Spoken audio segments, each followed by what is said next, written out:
Khan, can you please tell us what was our last discussion? Just briefly tell us. Tanvir Ahmed.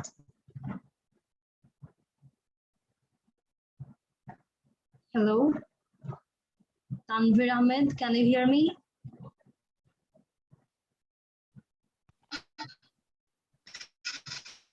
Yes, ma'am. Can you hear? Okay, your voice is breaking, maybe some network issues. So, Tasin Alom Dihan. Yes, ma'am. Yeah, so please tell us, what was our last discussion? Which topics we discussed in the last class? In last class, we discussed about real mode and protected mode. A real mode consists 1 MB space and protected mode Okay, consists just tell us the name of just the headlines of the contents, right? Okay, the first one was real mode architecture, protected mode architecture, and then two type of statements for 8086 statements and Pentium statements. Pentium statements and 8086 processor contains two type of statements. Okay, and then multiple definitions for Pentium processors. Before that, we talked about data allocation, right? That how many ways the data can be, I mean, the space can be allocated, the memory space can be allocated. Okay, and then multiple definition after that. After that, ma'am, symbol table. Symbol table, very good. Okay, so in the last class, we started chapter 4, which is about the assembly language statement and the assembly language operations or instructions. Okay, so we know that in 8086 processor, we can find two types of statement inside every assembly language program. And these two types of statements are instructions, which can be translated into binary language, and another is assembler directive. So these are two types of statement for 8086, 8088 or 80186 processor, right? But in Pentium processor, we can divide the statements into three categories. The first one is in executable statement. These are called instruction. So the processor will execute this instruction when it will be translated into binary language, and who will translate it? The assembler. And another type of statement is assembler directive. So this type of statement will not give the instruction to the processor. So these instructions will be written for giving the direction to the assembler. That what's the next step the assembler is going to do. And another type of statement is macros. So inside the assembly language program, there can be several statements, and if you want to create some group, suppose these four statements will be used for one kind of operation, and next four statements will be used for another operation. So you can create some groups, and then you can define some names. You can add some name to each of those group of statements. So the name or that group of statement is called macros. So these are three types of statements for which processor? For Pentium processor. Okay. And what is the syntax of instruction, assembler directive or macros? Just like the 8086 instruction, this Pentium processor instruction also has four fields. The first field is the name field, and then opcode, after that operands, and the last field is command, right? And then the next topic was variable declaration or data allocation, that how we can allocate the memory spaces for the declared variable, right? So when you declare some variable, that statement will be considered as assembler directive. And we can use some pseudocodes such as define byte, define word, define double word, define quad word, and define 10 bytes where in these variable declaration statements, isn't it? So in this way, we can allocate memory space for the variable. So if the pseudo opcode is defined byte, we can allocate only a byte for that variable. If the pseudo opcode is defined word, then the allocated memory space will be 2 bytes, right? And then the next topic was multiple definition, that how we can define multiple values in one statement. And the last topic was symbol table, that at the time of variable declaration, how we can assign or how we can count the offset number for each of those variables. So why we need the symbol table? Because when the assembler is going to translate those statements at that time for each variable, it's going to find out the equivalent offset address. That's why we need to create the symbol table. So first tell me, did you find any problem in this topic? Is there any topic that I need to discuss again from our last discussion? Yes or no? No, ma'am. No, okay. So we can start with addressing mode. So what is addressing mode? The third field of assembly language statement is operands. And where you can store the operand, we can store the operand in memory locations, we can store them in registers, or we can directly use the operand value where inside the code segment, right? That means the operand can be stored in the memory location, or it can be a part of the instruction, right? So addressing mode is from where the processor is going to find out the location of operands, right? So we know that for every assembly language program, there are mainly two parts. One is data segment and another is code segment. So if we want, we can declare the operand, we can assign some values to the operands where inside the data segment. And when we declare some variables inside the data segment, that means we are storing the data where in the memory location, right? And in some programs, we can directly use some values such as constant where inside the code segment. That means the constant value can be used. So the constant value can be part of the instruction. So the variable declaration can be done in two ways. One is the operands can be stored in memory location, or it can be stored where in the register. So their locations are given. An operand required by an instruction may be in any one of the following locations. We can store them in the registers, or we can add that operand, that is a constant, where in the instruction, and we can store them in main memory. That means when we declare the variable inside the data segment, that means we are storing them in the main memory. And it's an input output port. So these are four locations where the data can be stored. So when the data or when the operand will be stored inside the processor registers, that type of addressing mode will be called registered addressing mode. Okay, so in this addressing mode, processor's internal registers contain the data to be manipulated by the instruction. So look at this instruction, move EAX, EBX. This is executable statement, so we can call it instruction, right? So the name field and the comment fields are optional. So there are two fields. This is the opcode, the mnemonic, and these are the operands. So this is a move operation. That means it will take the data from this register, the extended base register, and it's going to store it where in the extended accumulator register, right? So now the destination operand and the source operand, both are actually registered. Isn't it? We're going to take a copy of this register to wire to this accumulator register. We're moving the data from one general purpose register or one data register to another register. So here both operands are stored in registers, so we can call it register addressing mode. So when the processor is going to execute this statement, at that time it will find out the it will find out the operands were inside the register. Okay, so after this move operation, we know that the data or the content of the source operand will not be changed, isn't it? We're just going to rewrite the content of destination register. So the content of destination register will be replaced by the content of source register. So this is a move operation, or we can call this type of addressing mode as register addressing mode. So in this mode, the data will be stored inside the processor's register. And the next type of addressing mode is immediate addressing mode. So what is immediate addressing mode? Look at this instruction, move AL75. This is a move instruction. The destination operand, this is a register AL, and now the source operand is a constant. No. Did we declare any variable for storing this data 75? No, ma'am.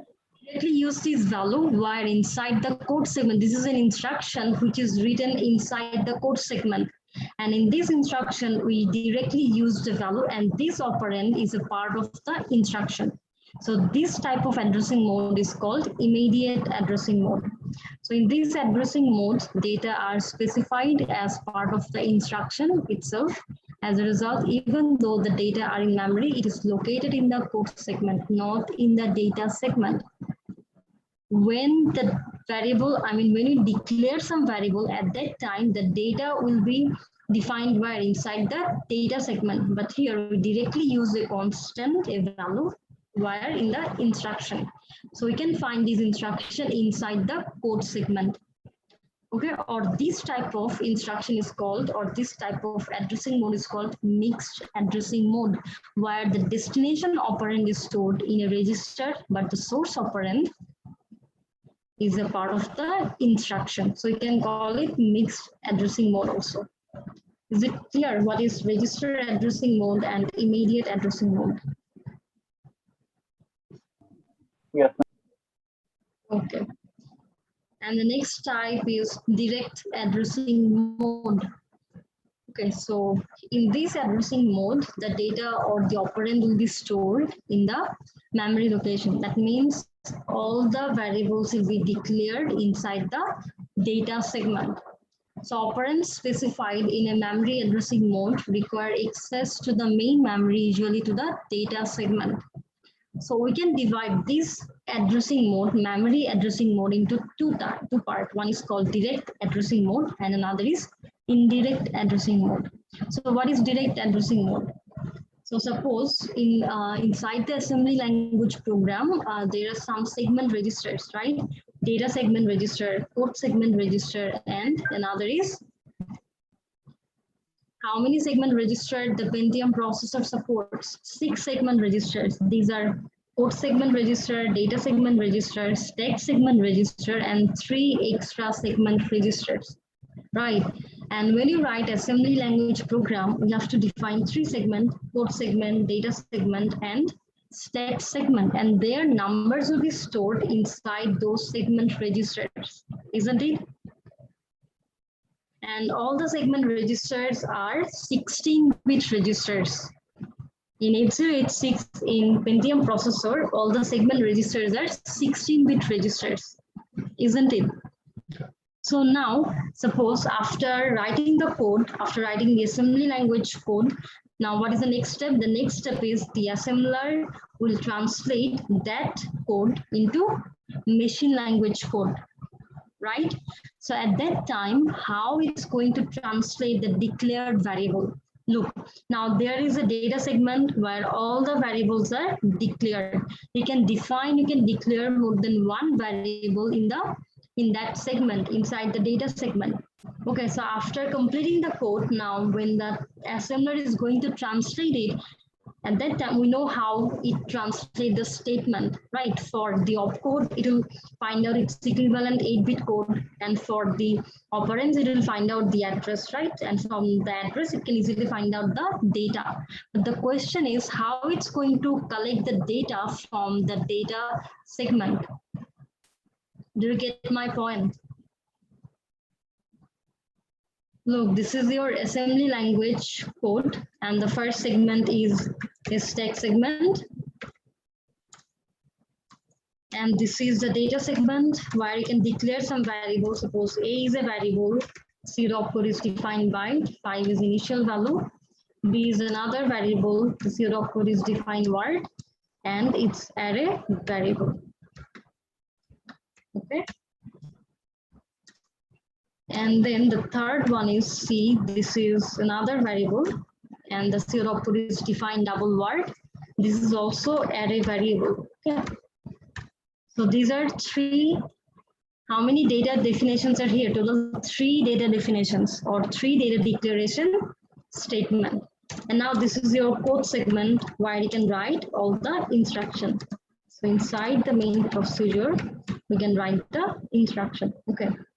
Now the question is, suppose you have completed the code. Okay, your code is complete. Now the next step is you want to run the code, right? So at that time, the assembler will translate the executable statement into machine language code. So the statement will write inside the code segment. All these statements are executable statement. All these are instructions, right? But this statement inside the data segment, these are assembler directive, right? When we declared the first variable a as a byte variable, it allocated 1 byte from the memory, right? This is the memory location. For Pentium processor, it's a 32-bit address. Okay, I'm just writing 0, but there will be total 32 zeros, right? And 5 will be stored here. And then the next variable is array variable. There are 5 characters. Okay, so we can take define. Okay, 2 bytes for storing 5. Okay, so these 2 space will be used for 5, and then B is a variable and its pseudo opcode is DB. So we need 5 bytes for 5 characters. So this is for H, E, L, L, O, right? And their locations are 2, 3, 4, 5, 6. Okay, so these 5 memory locations are allocated for B. And then the next one is C. So how many memory locations are required for this variable C? How many locations are needed for C? 16 bytes. How many?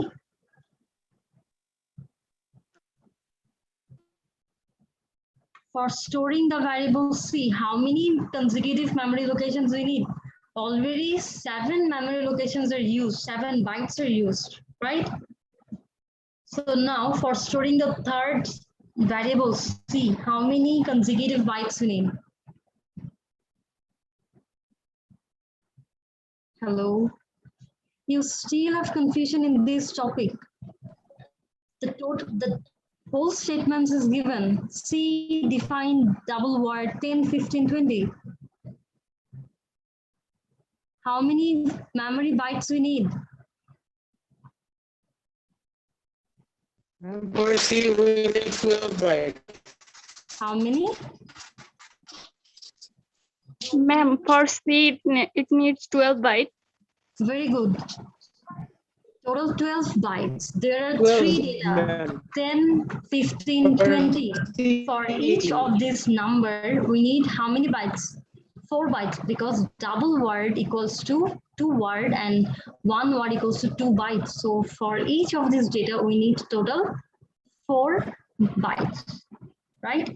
Okay, so this is our memory location, but we know that in assembly language program, or when the assembler will try to find out the location of the data, it will at first it will look for the data where inside the register, right? So how it can store this 16 or 32-bit address into 16-bit register.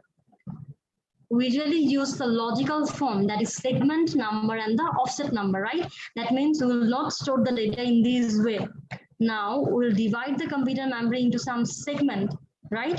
And one segment can have how many memory bytes? For Pentium 32 processor, each segment can have how many bytes? Segment is 16-bit number, so total 64,000 byte can be allocated inside one segment. Okay, so now this is your segment, which is a 4-bit number. Suppose the segment number is 0000.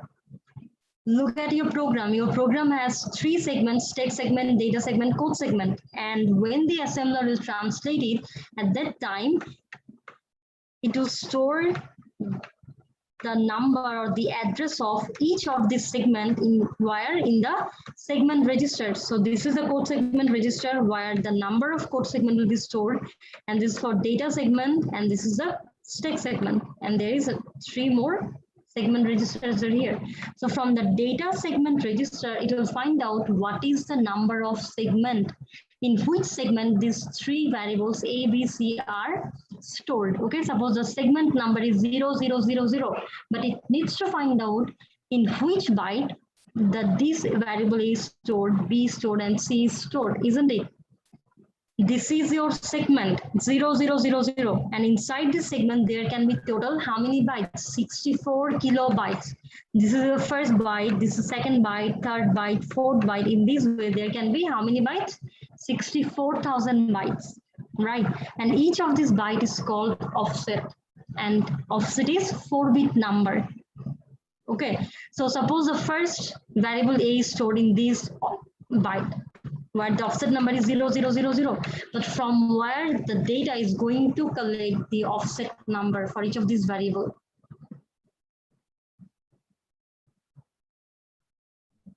These two offsets are needed for 5, and 5 bytes or 5 offset numbers needed for B, right? But we will usually use the first address.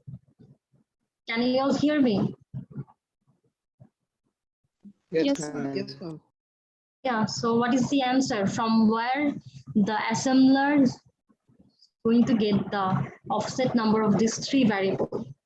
It will collect the segment number from data segment register, but it needs to find out in which byte, in which, I mean, where that variable A, B, or C is stored. Obviously, from the symbol table.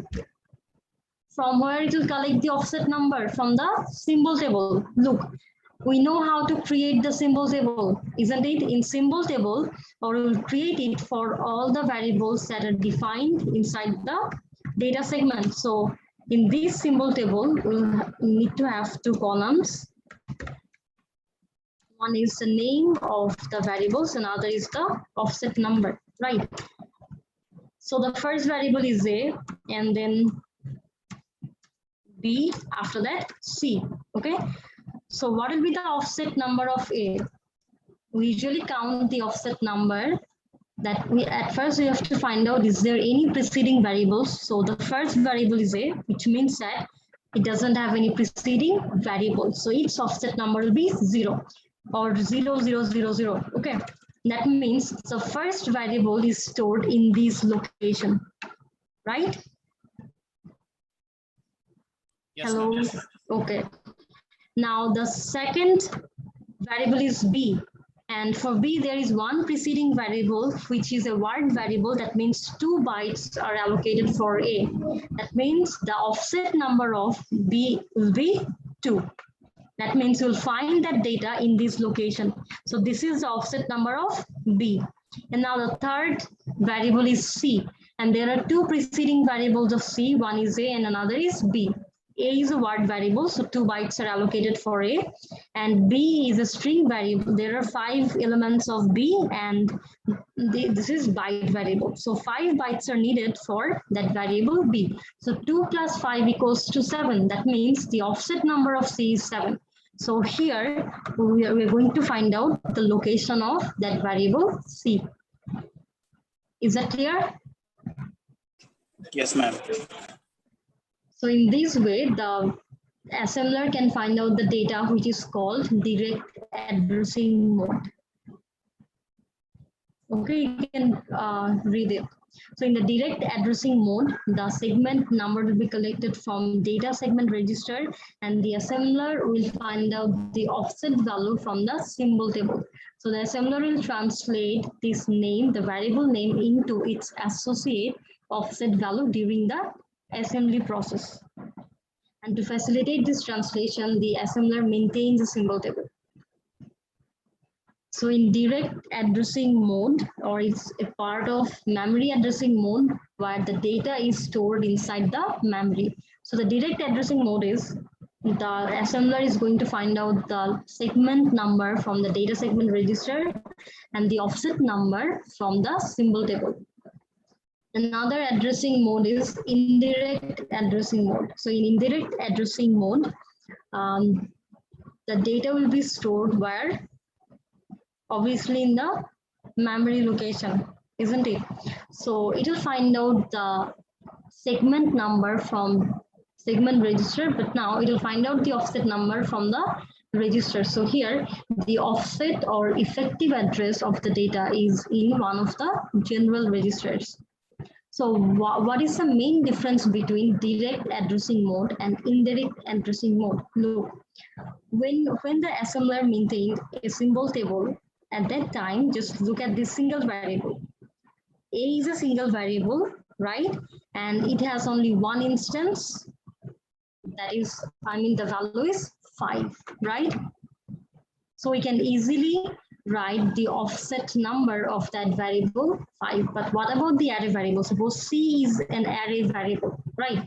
And from this symbol table, we can only find the offset number of the first instance, isn't it? Suppose C is a variable name, so C0, that is the first instance, first element of this variable, and we know that its located is, its offset number is what, 7, isn't it?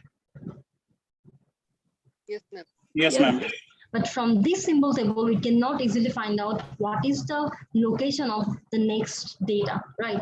So this is a disadvantage of direct addressing mode. So in indirect addressing mode, now the offset number will be stored in the general register. There are 4 general purpose register, 4 data register, and these are extended accumulator, extended page register, extended count register, and extended data register. So now the offset number is going to be stored inside the general purpose register, and one advantage is the general purpose register can be easily incremented. Suppose here the variable C is this, look at this pseudocode, define double word. That means if the first instance or the first element of C, its value is 10, which is stored in the memory location 7, this is the offset number, because for all these variables the segment number is same, 0, but the offset numbers are different. Okay, so now if it's a double word, that means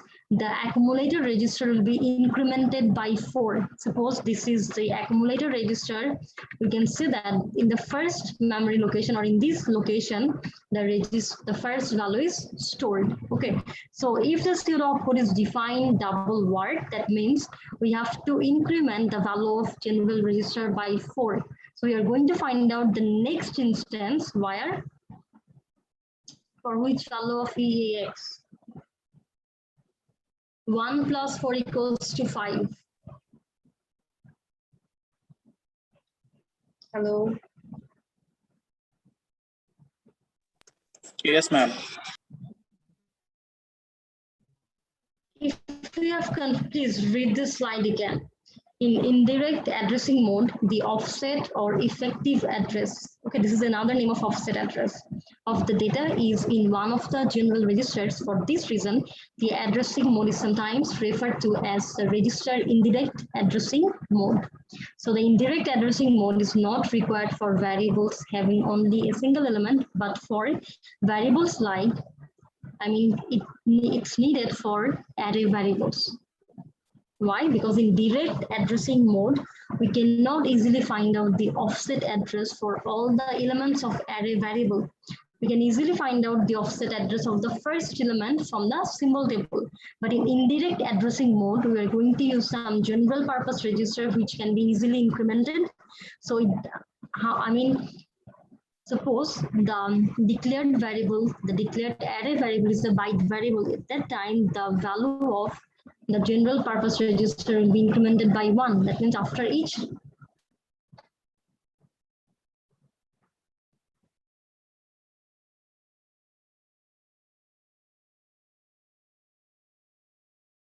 Hello? Yes, ma'am.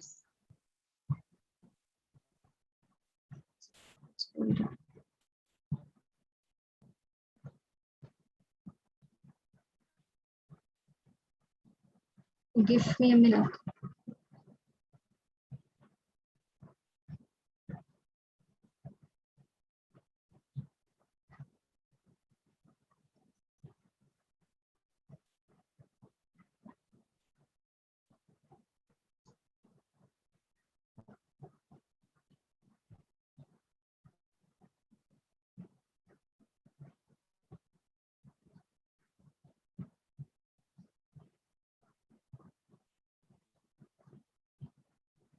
Yes, so look at this example.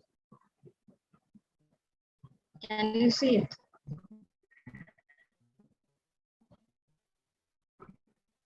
Yes, ma'am. Is it visible? Hello. Yes, Okay. ma'am.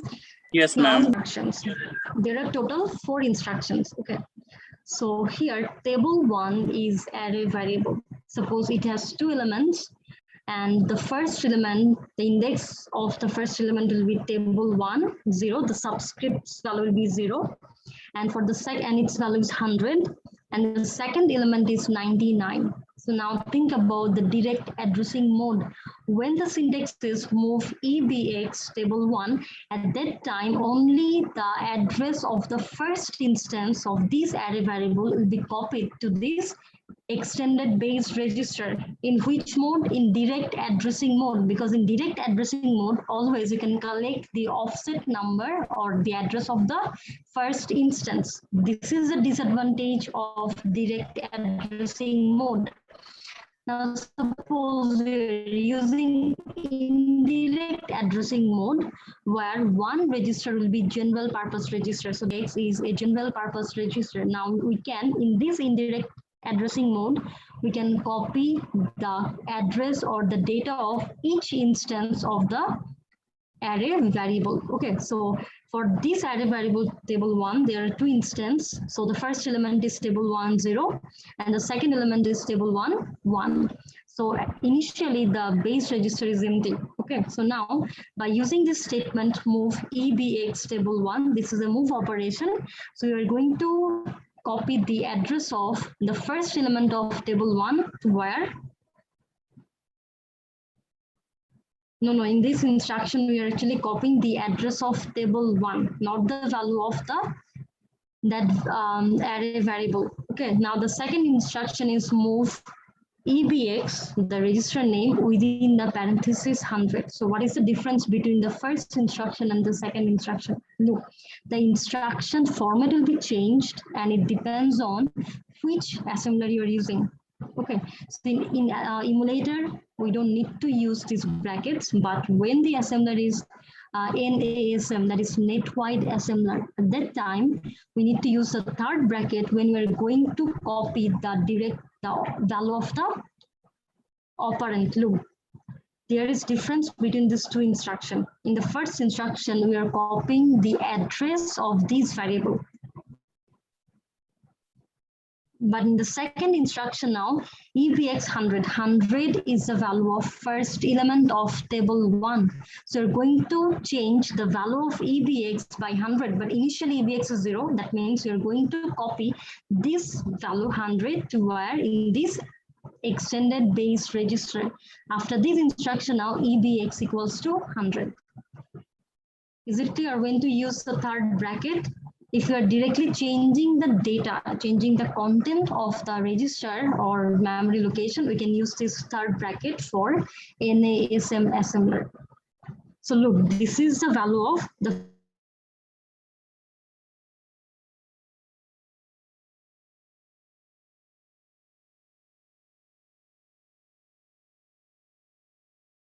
this is an incrementation step. We are going to increment the value of EBX by 4. So what is the meaning of this statement? When table 1 was declared at that time, we used the pseudo opcode define double word. That means for each instance of table 1, we need 4 consecutive locations. Right? That means the second element of the table 1 can be stored in which location of extended base register? In the 5th location. Is that clear? Hello. Yes, ma'am. Yes, ma'am. So can you tell us now what I was trying to explain actually? What is the difference between direct addressing mode and indirect addressing mode? Who can explain it?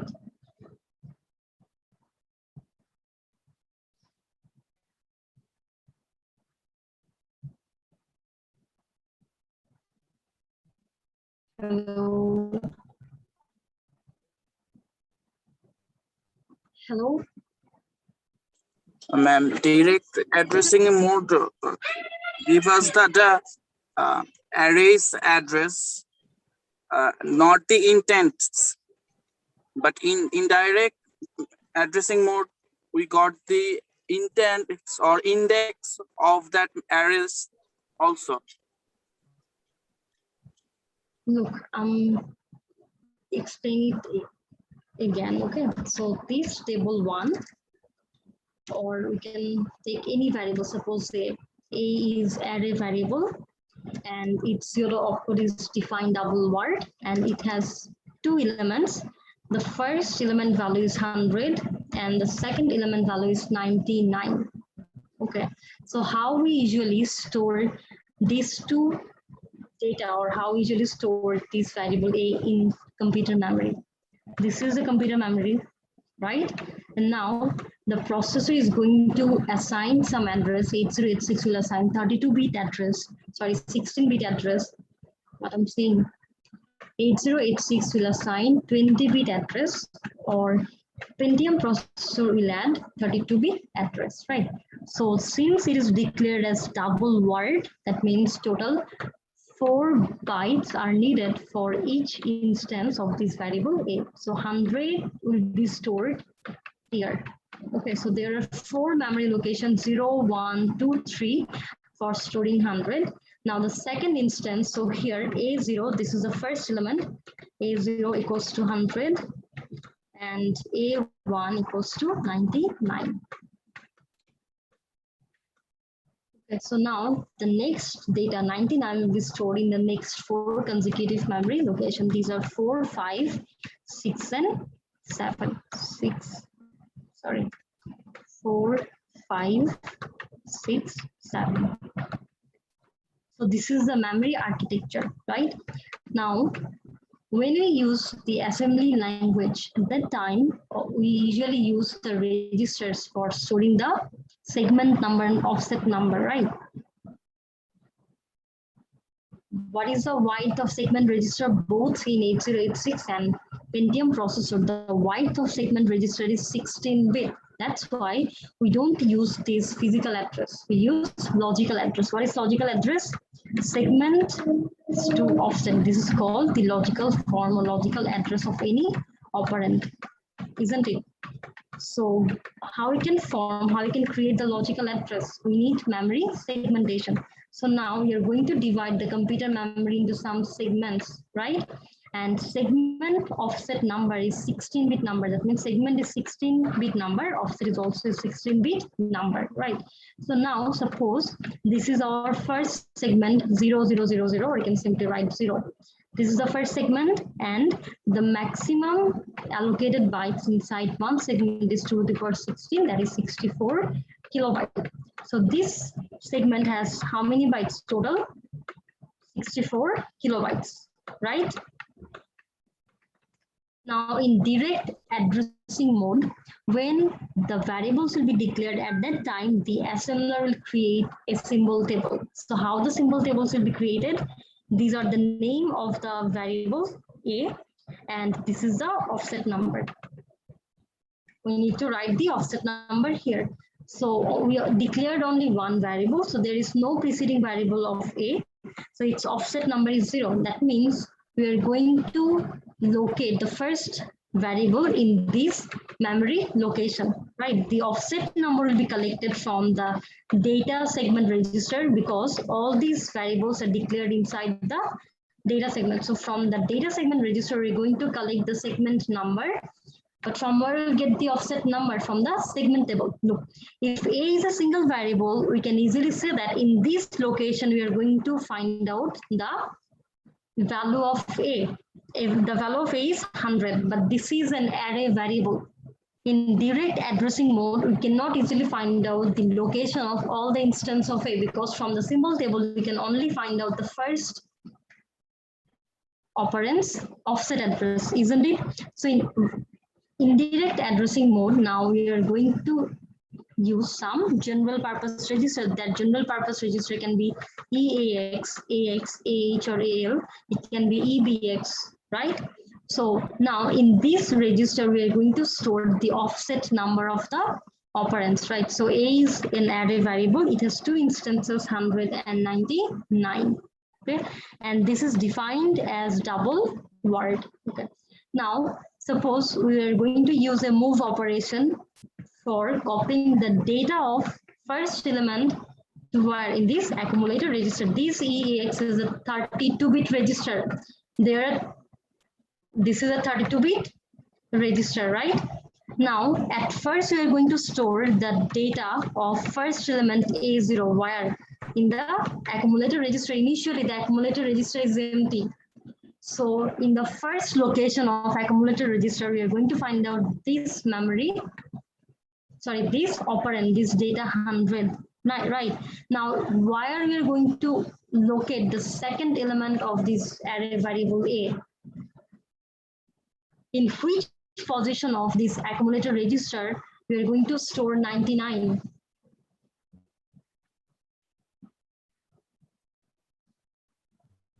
Still you are EX plus 1. EX plus 1. Why 1? Look, this After 4 bytes. is a double word. For storing 100, you need 4 bytes. Okay, that means a second accumulator register will be found where at first we have to add 4 with the value of EAX. Look at this table. 4 will be added with the current value of EBX. Okay, and in that location we are going to store the second element. Is it clear now? I don't know whether it's clear to you or not. Yes, ma'am, clear. Okay, so these ma'am, are clear, the ma'am. addressing mode of Pentium processor. So the operands can be located inside the registers, inside the computer memory, or it can be part of instruction. Now the next topic is the instruction set of Pentium processor. So this Pentium processor can perform some arithmetic and logical operations. So the first operation is a move operation. Okay, so the purpose of move operation is to transfer the data from the source register to the destination register, or from a memory location to a register, from a register to memory location, but we cannot move a data from a memory to another memory location. So the move operations are possible from register to register, from immediate register to register. That means when you will use some constant, the instruction can be moved AX 5. Okay, and then it's possible from immediate to memory. We can initialize the memory location by the constant value. Then the move operation from memory to register, from register to memory. And then the next instruction is increment and decrement instruction. So move operation was a binary operation, isn't it? We need how many operands in move operation? 2 operands, right? But what about increment and decrement? These 2 instructions need only 1 operand, so we can call it unary operator. And that operand is our source operand. It can be a register or memory. So the syntax of increment and decrement instruction is increment destination, decrement destination. So increment operation, 1 will be added with the content of destination register, and in decrement operation, 1 will be deducted, 1 will be reduced from the destination operand. And the next instruction is add. So the add instruction can be used to add to 8, 16 or 32-bit operands, because we know that we can separately access the extended accumulator register. We can use all the bits of that register, or just 16 bits or 8 bits, right? So this is a syntax: add destination operand and source operand. So in addition operation, both the destination and source operand can be memory locations or can be registers, or the source operand can be a constant also. Okay, so here after the addition operation, the destination value, how it's going to be changed? Destination equals to destination plus source. And the next operation is subtraction operation. So this is a syntax: sub the opcode, destination operand, and the source operand. So after a subtraction operation, this source value is going to be subtracted from destination operand, and the result will be stored here. Is that clear? Yes, ma'am. And it can perform some other operations also, that is CMP, comparison. Okay, so comparison operation is similar to subtraction operation, but the difference is after the subtraction operation, the value of destination operand will be changed, but in comparison operation, we don't usually change the content. The syntax are same. For comparison operation, the destination operand and another operand is source operand. Okay. For subtraction operation also, the syntax is opcode and then two addresses, destination and source. So what is the difference between compare and sub? Suppose the first, the destination operand is a register, and the source operand is a memory location, memory byte. And AX equals to 5 byte. This value is 2. So the result will be 5 minus 2 equals to 3. The value of source operand will not be changed. Its value is 2. But after the subtraction operation, the value of destination operand will be changed, isn't it? Before the operation, the value of AX registers was 5, but after the operation, now its value is 3. This is subtraction operation. Now for comparison operation, both the source operand value and the destination operand value is same. We are going to compare. At that time also, we are actually subtracting the value from the destination register. So 5 minus 3 equals to 3. We are going to compare the value of destination operand and the source operand. So what is the difference between these two operand? The difference is 3. But we are not going to change the value of destination operand and source operand. Is that clear? So these are the arithmetic operation of Pentium processor, and this processor can perform some logical operation also. So the logical yes. Then in comparison, where the result is stored? The result will not be stored. It is going to compare the data of destination register and source register. Okay, and this is not a logical operation. That's why you cannot get the result that yes or no, true or false, whether one is greater than or less than the second one. So the Pentium processor operates on some logical. Okay, I didn't mention about negation operation. Okay, sorry for that.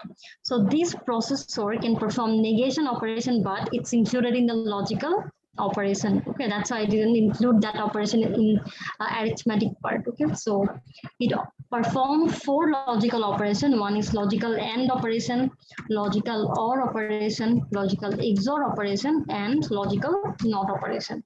Okay, so the syntax of these 4 logical operations are opcode and then destination address. After that, source address. For AND or an XOR operation, but for NOT operation, the syntax is NOT and then destination operand. Okay. So now after each of these logical operation, the content of destination operand will be changed. Okay. So for AND operation, we are going to follow a truth table. That is, if both the operands value are 0, the result will be 0, right?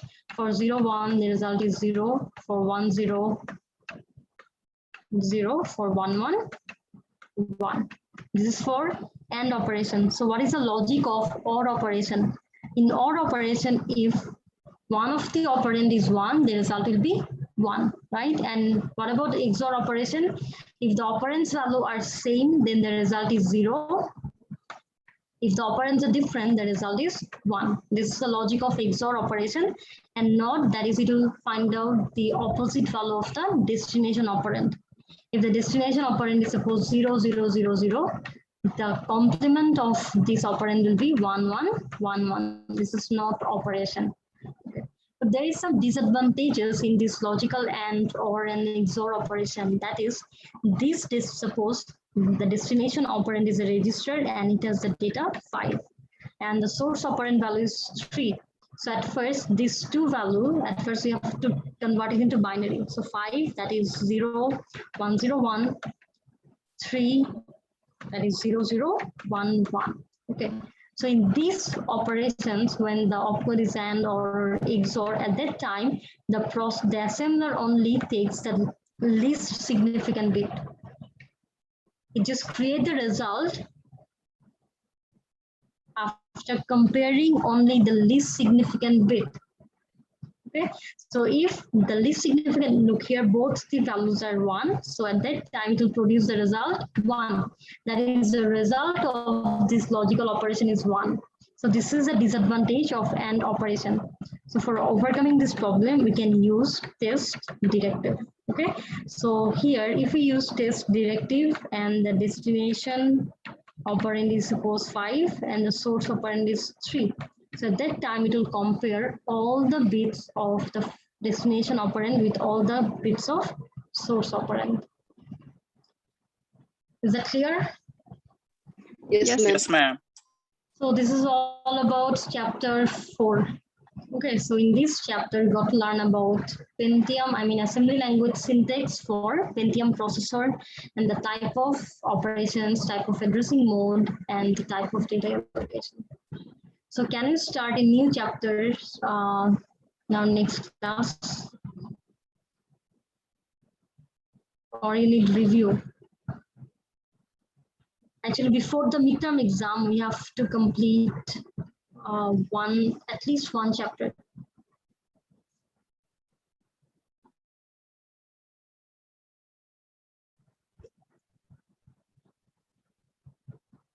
Hello, can you hear me? Your midterm exam date is from 10 to 14. Okay, and before that, we need to complete at least one more chapter. So in the next class, we'll start chapter 5. Okay, thank you. Ma'am, Yes. Ma'am, I missed my attendance.